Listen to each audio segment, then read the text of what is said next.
Здравейте! В това видео ще ви покажа как да настроите автоматично изпращане на фактури в Shopify. Първо отворете Shopify и кликнете върху Търсене. После изберете приложения и потърсете Order Printer Pro. Ще видите приложението, кликнете върху него и ще бъдете пренасочени. Има безплатен план, ще обясня по-късно. Кликнете Инсталиране, после пак Инсталиране. След това кликнете Опитайте безплатно горе вдясно. В моя случай пренасочването беше блокирано. Появи се нещо. Кликнете върху него, после тук и на готово. Пак кликнете Опитайте безплатно. Ако не работи, кликнете тук и после на тази връзка. В моя случай браузъра блокира пренасочването. Не знам защо. Тук виждаме плана. Можеш да правиш до 50 поръчки месечно безплатно, а после плащаш $10 за над 50. След това кликваме на одобряване. После кликваме Управление на шаблони и разглеждаме първия – фактура. Това всъщност се превежда като фактура. Кликваме Редактиране, после Преглед, за да видиш как ще изглежда. Можеш да промениш фактурата, като кликнеш на Код. Трябва да кодираш малко, но ChatGPT може да помогне. Това е достатъчно. Но искаме да автоматизираме всичко това. Кликваме Автоматизирани PDF-и, после Настройка на PDF връзка. Първо избираш къде да се появи тази връзка.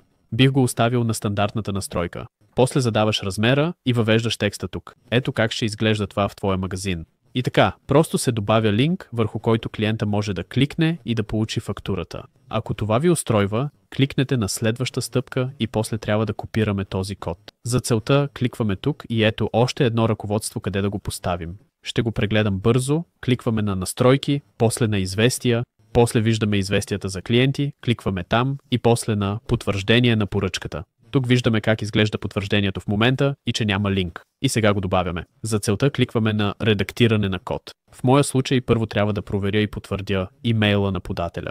Ще го направя бързо, като кликна тук и после на Изпрати потвърждение отново. И тогава получих имейл, кликнах върху него и видяхме, че това вече не се показва, а изглежда така. Затова кликваме отново на Известия за клиенти, Потвърждение на поръчка, Редактиране на код и вече виждаме, че можем да го редактираме. Тук трябва да потърсите End If и End Capture. Вероятно ще ги намерите веднага след Благодарим за покупката или Thank you for your purchase на английски. После натискаме Enter, за да сме между тях и Control V, за да поставим кода. След това можем да кликнем на Преглед и тук виждаме, че това се показва. Какъв текст е написан тук, разбира се, може да се промени предварително, може да се направи и след това. Ако това е наред, кликваме на Запазване и ето колко лесно можете да изпращате автоматични фактури в Shopify, за да ги виждат клиентите ви. Ако това видео ви помогна, ще се радва много на харесване и чао!